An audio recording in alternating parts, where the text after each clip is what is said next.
एक आदमी पुनर्जन्म लेकर फिर से 8 साल की उम्र में लौट आता है। सबसे पहला काम वह अपनी माँ के लिए खड़ा होकर करता है। वह अपने पिता से तलाक लेने के लिए माँ को सहमत होने देता है। अपनी उंगली का निशान लगाने के बाद वह तलाक का कागज अपने पिता को थमा देता है, लेकिन एक पूरा परिवार बनाए रखने की खातिर उसकी माँ अब भी तलाक लेने से इनकार कर देती है। लड़का अपनी माँ से कहता है, एक धोखेबाज कमीना जो दिल बदल चुका है उसे कभी रोका नहीं जा सकता। जब वह जाना ही चाहता है तो उसे जाने दो। पूर्व पति के चले जाने के बाद महिला चुपचाप अपनी सालों की जमा पूंजी निकालती है। उसमें ट्यूशन के लिए $5000 और स्कूल खर्च के लिए $800 होते हैं। वह उससे कहती है कि खूब पढ़ाई करो और भविष्य में एक सफल इंसान बनो। लड़का आज्ञाकारी होकर मान जाता है। माँ जैसे ही पैसे का जार रखकर खाना बनाने के लिए मुड़ती है, वह सारी ट्यूशन की रकम उठा लेता है और सीधे स्टॉक एक्सचेंज हॉल पहुंच जाता है। वह शेयर खरीदना चाहता है। वह सारे सिक्के काउंटर पर उंडेल देता है। अपने पिछले जीवन की यादों के सहारे वह सोने से जुड़ा एक ऐसा शेयर खरीदता है जो लगातार 10 दिनों से लोअर सर्किट पर है। उसी समय एक सीईओ वहाँ से गुजरता है। वह लड़के को सलाह देता है कि जिस शेयर को उसने चुना है उसका कोई भविष्य नहीं है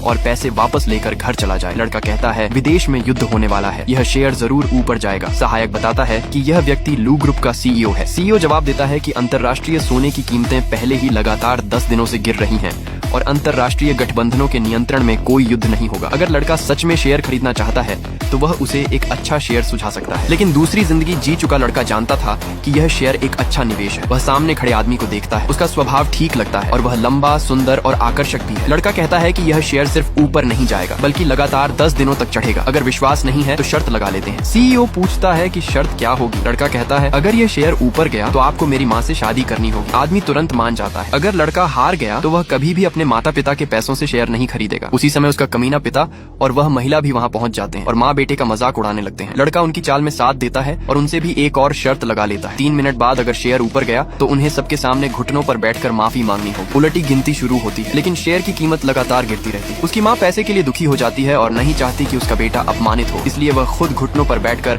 हार मानने की तैयारी करती है। तभी इस निर्णायक क्षण पर ट्रेडिंग हॉल की बड़ी स्क्रीन पर अचानक ब्रेकिंग न्यूज चलने लगती है। विदेश में सशस्त्र संघर्ष शुरू हो जाता है। अंतर्राष्ट्रीय सोने की कीमतें तुरंत आसमान छूने लगती हैं। लड़के द्वारा खरीदा गया शेयर रॉकेट की तरह ऊपर उछलता है और लगातार बढ़ता जाता है। पूरा हॉल स्तब्ध रह जाता है।